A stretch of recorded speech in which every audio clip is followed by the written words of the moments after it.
Ownership of food, currency, and manufacturing defines the physical foundation of sovereignty. Without these, a nation functions as a tenant in someone else's empire. For 3 decades, the global economy operated in a state of suspension.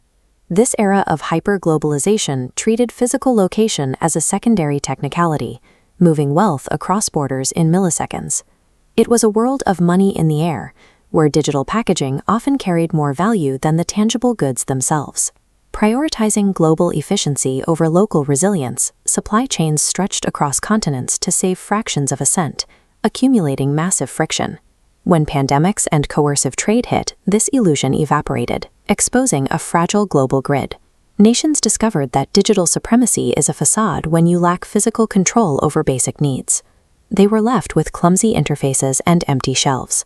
The disruption of global shipping has forced a shift in corporate and national strategy.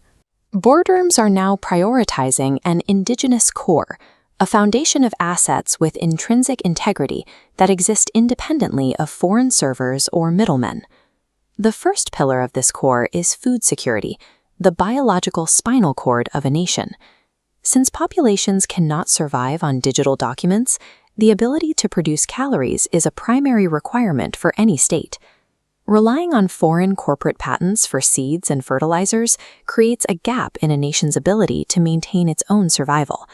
Security requires seed sovereignty and the restoration of local nutrient cycles to withstand global shipping glitches. The second pillar involves the currency used for trade.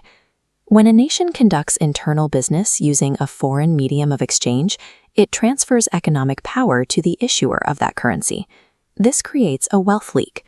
Foreign powers reap gains through exchange rate manipulation, effectively siphoning economic energy out of the local soil. The third pillar is the physical bedrock of the digital age. Advanced defense systems, electric vehicles, and artificial intelligence all require a steady supply of strategic metals like lithium, cobalt, and copper. Owning the factory is insufficient if the raw materials remain under foreign control.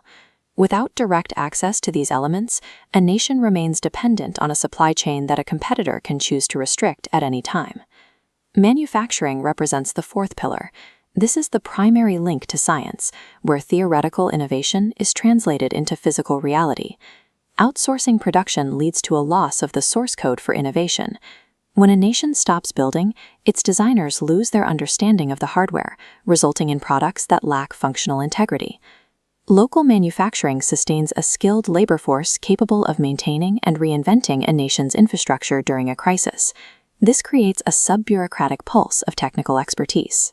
The final pillar is the digital border. In the 21st century, technology platforms are the frontiers where citizens interact with the state and the economy. Operating on a foreign software stack leaves a nation vulnerable to a digital lockout. Coercive mechanisms can be used by a provider to shut down data, payments, and communications instantly. If a nation's assets exist only in a cloud controlled by others, that nation is merely renting its stability. Reclaiming the spinal cord of a country requires physical and digital ownership across all 5 pillars. While some legacy economies struggle with deindustrialization, Bharat is constructing its foundation from the ground up. This strategic pivot, known as Atmanirbhar Bharat, begins with local food resilience. It grounds the nation's security in the ability of its farmers to feed the population, regardless of global storms. This grounding extends into digital public infrastructure.